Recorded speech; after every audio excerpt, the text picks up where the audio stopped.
Good afternoon, I'm Fridah Karimi and this is Stars TV, where facts and lead stories matters.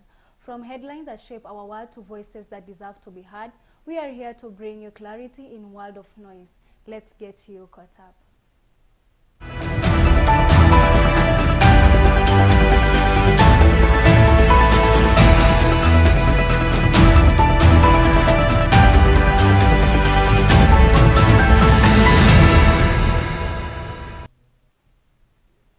Kenya is among the first 9 African nations set to launch an injectable HIV prevention drug called lenacapavir.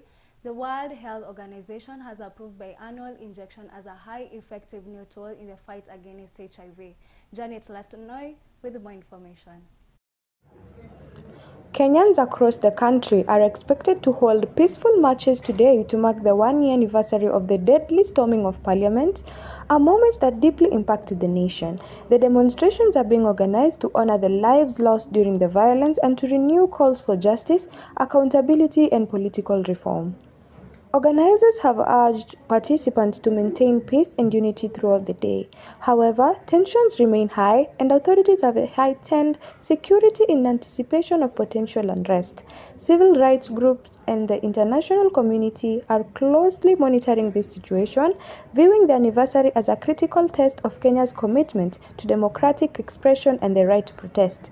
The day carries deep emotional weight for many citizens still seeking closure. Reporting for TAS TV, my name is Leila. Moving forward, Kenyans under the age of 21 could soon face arrest and prosecution for consuming alcohol if a new government policy is implemented. The 2025 National Policy on Alcohol, Drugs and Substance Abuse, approved by the Cabinet in June, proposes to raise the legal drinking age from 18 to 21. Faith Ngasi has more. It is in Isiolo where high-stakes political battle is unfolding. Governor Abdi Guyo faces impeachment over allegations of misconduct, but today it is temporarily halted by the courts. On June 10th, Sericho NCA Abubakar Godana tabled the impeachment motion accusing Governor Guyo of gross misconduct, abuse of office, and failing to execute key development projects. The governor has violated Article 73 of the Constitution and the Leadership and Integrity Act 2012 and the responsibility of leaders by failing to professionally perform his constitutional sanction duty owing to his constant absence from the office. Indeed, the governor reported to execute the function of the county government for location Nairobi City Council.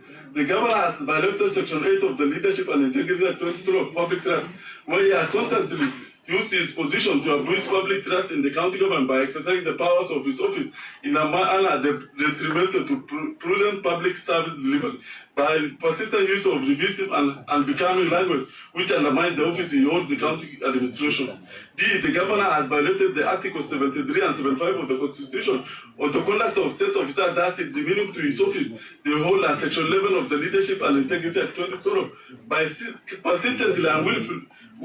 The motion, backed by 18 out of 18 MCAs, focused on stalled county development, low revenue performance, and appointment of 36 advisor and 31 chief officers, despite being among Kenya's lowest funded counties. Embarrassing a statement that even when I watched it, I couldn't watch it to conclusion. I started asking myself, this is a leader demonstrating behavior unbecoming of a leader of the stature of a governor of a county. But in dramatic turn, the High Court in Isiolo, led by Justice Heston Nyaga, has issued a conservatory order on June 16th, suspending the impeachment until Guyo's petition is fully heard. Tensions escalated recently, with sources reporting that MCAs were moved to Nakuru and Machakos over security fears ahead of the debate. Governor Guyo, who denies all the allegations, argues that the impeachment is politically motivated and insists that he will clear his name through the due process. Justice Nyaga has given the County Assembly 7 days to file a response, and Guyo's team 3 days thereafter. The case is set for a compliance hearing on June 30th. As this legal battle unfolds, Kenyans are watching to see whether the impeachment will proceed or if the due process will prevail. Reporting for TAS TV from Thika Town, Kiambu County is Ashley O.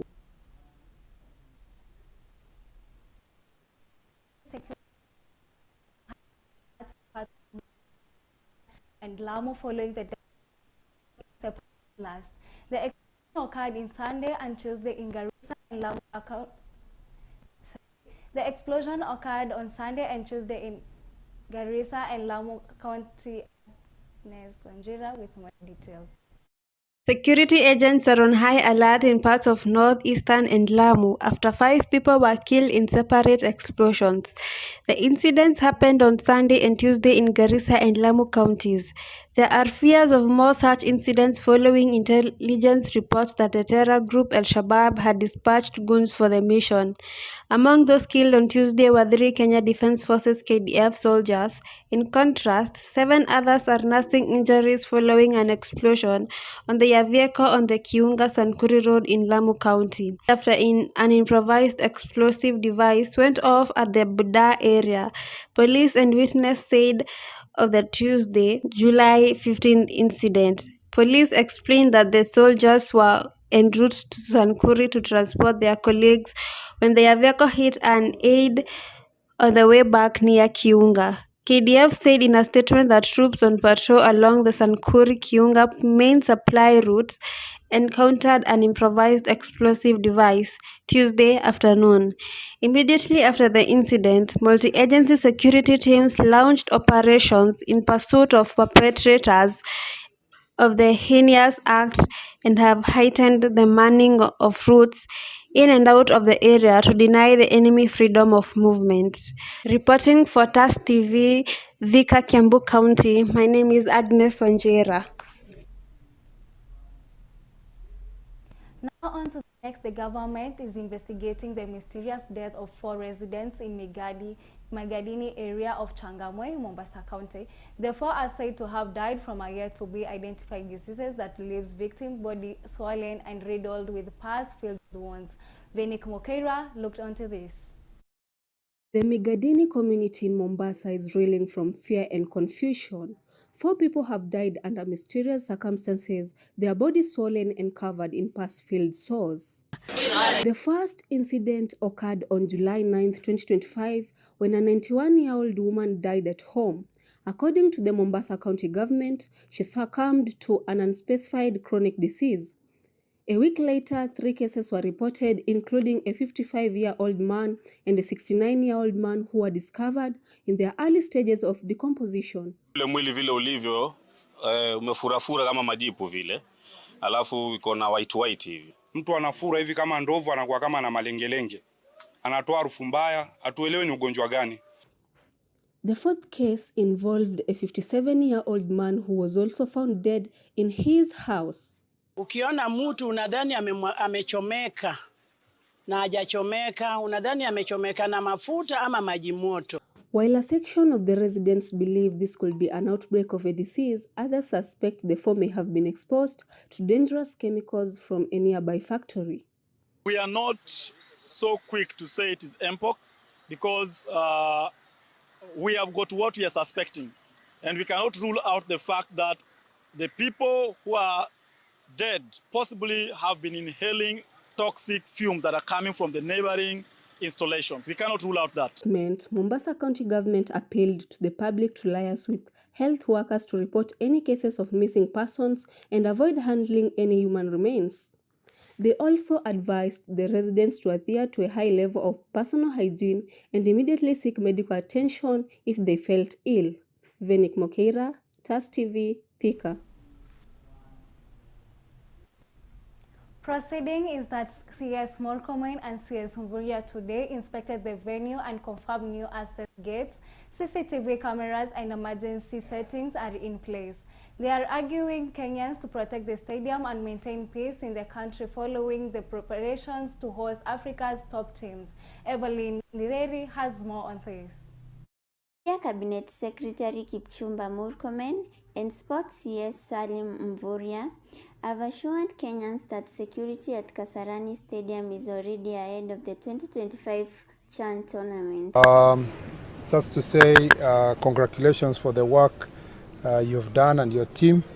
We can see the Kasarani and Nyayo and the training pitches in the Ulinzi and Police Stadium, including the training stadium here.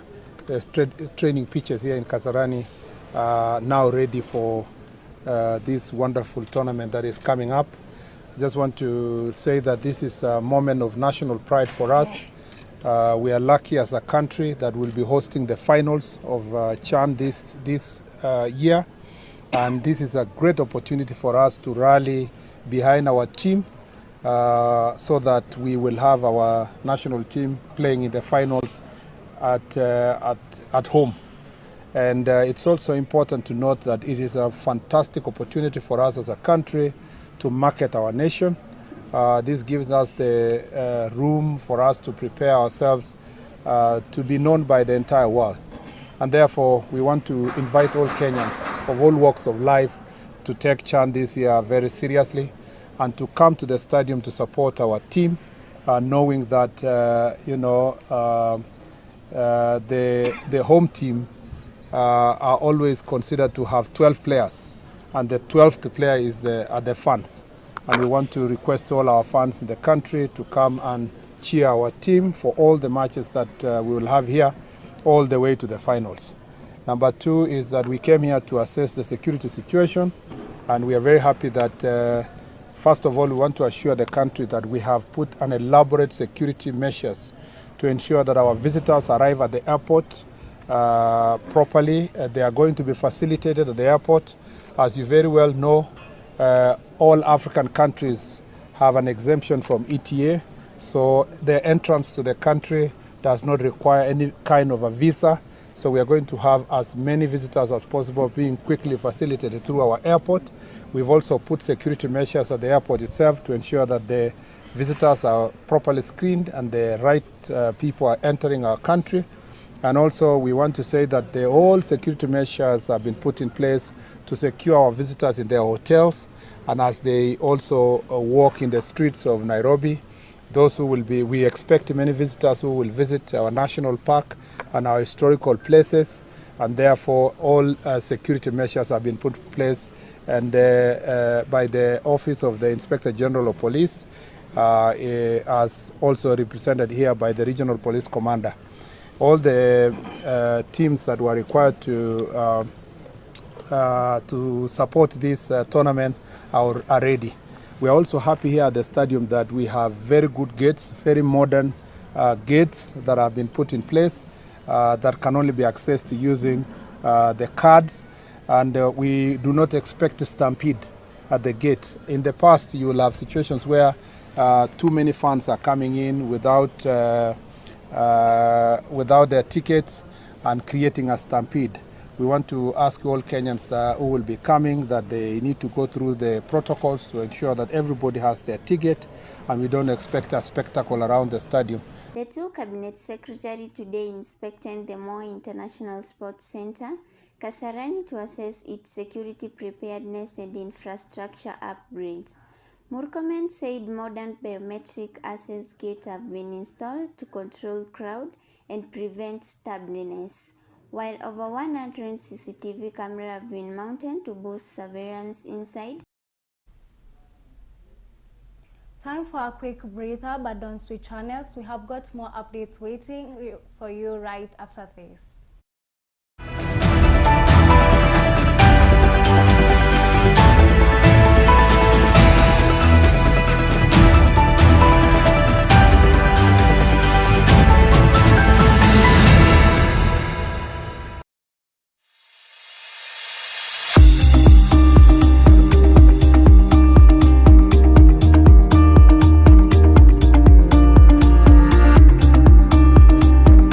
Hello, my name is Claire Kinaga. I have been at Natachi in TAS TV for the last 3 months, and I'm almost concluding my attachments.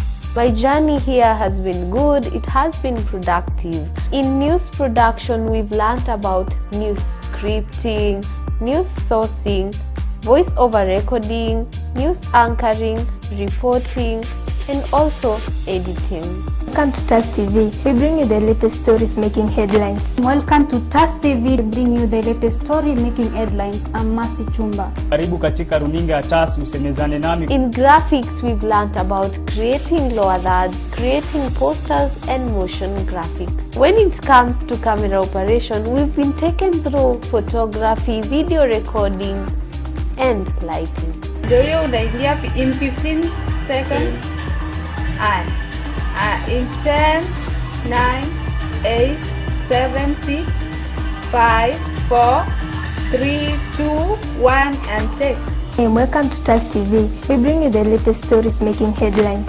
Apart from that, most of us have gained camera confidence since we've been given a chance to host shows, draft scripts, produce and direct for the same. Mpenzi mtazamaji, kama kawa kama dawa uko ndani ya sayari. Hapa ni TAS TV ambapo nitakuwa wako Atacho Badia. Nami Claire Nyokabi. Grateful for the mentorship and skills I gained at TAS TV. I definitely recommend anyone interested in media attachment.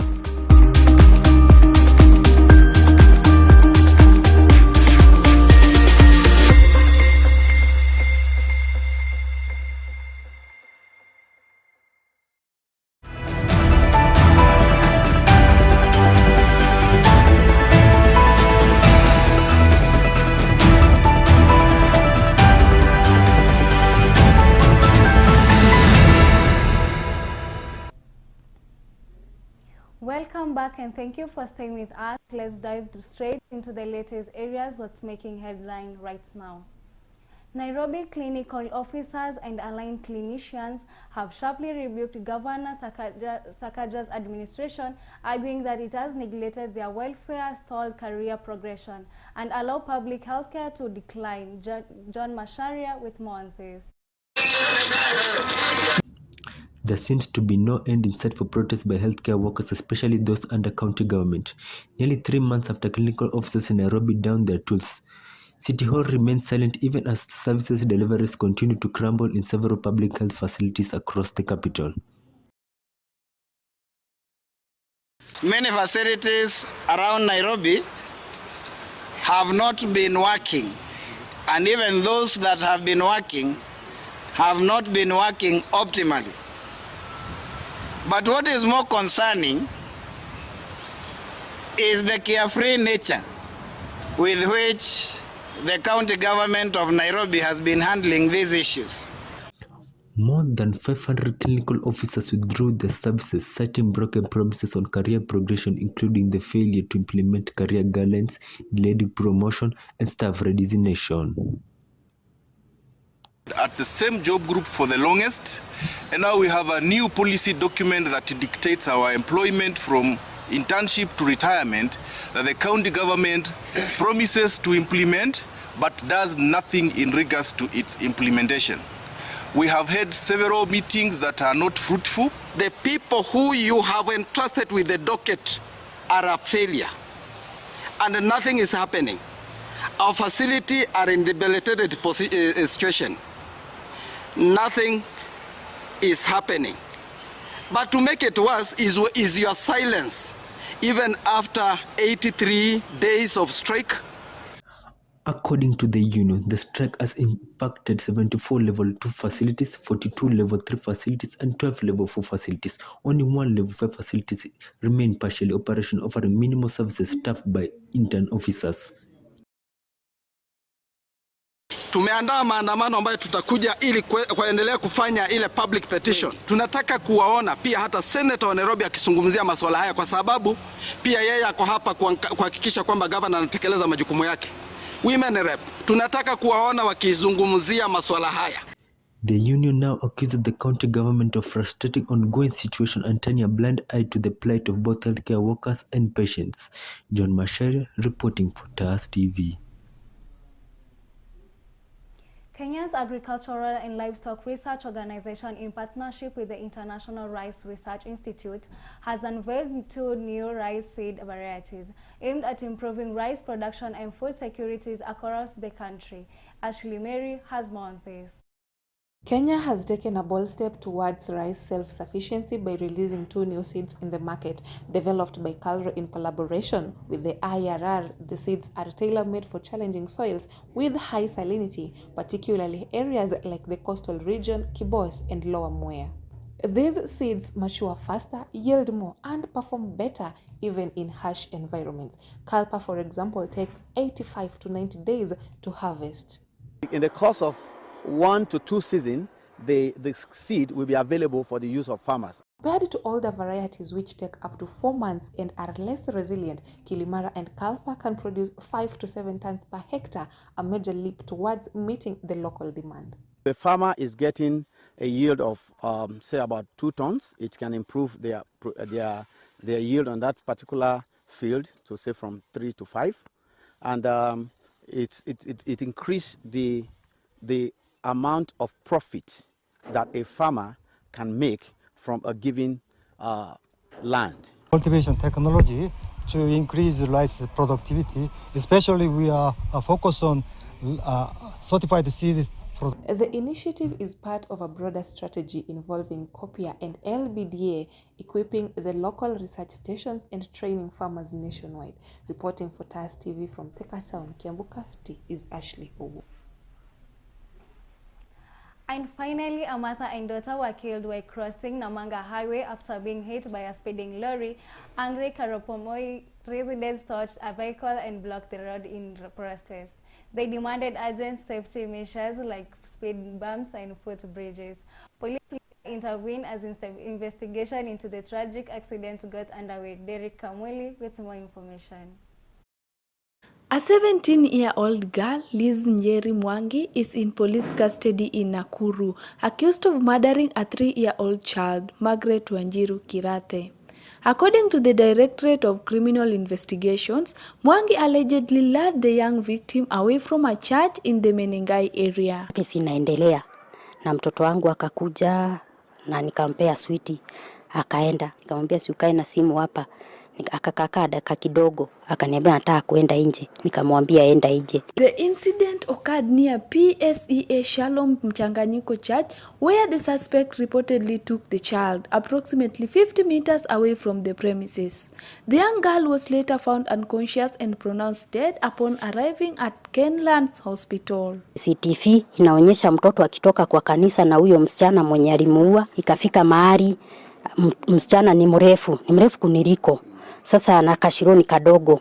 Yeye tu anaonekana ameskuti tu kidogo tu. Vile nilikuwa nimemdress na kaskafu.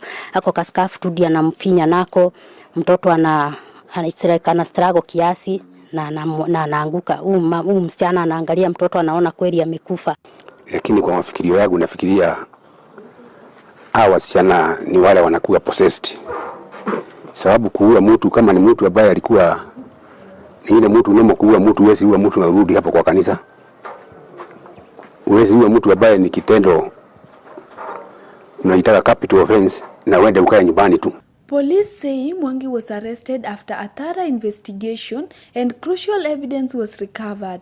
CCTV footage linked the suspect to the crime scene and the clothes she wore during the incident, along with the piece of cloth used to commit the crime, were found in her possession. Atachunguzwa na atapelekwa mpaka hospitali tujue the state of mind.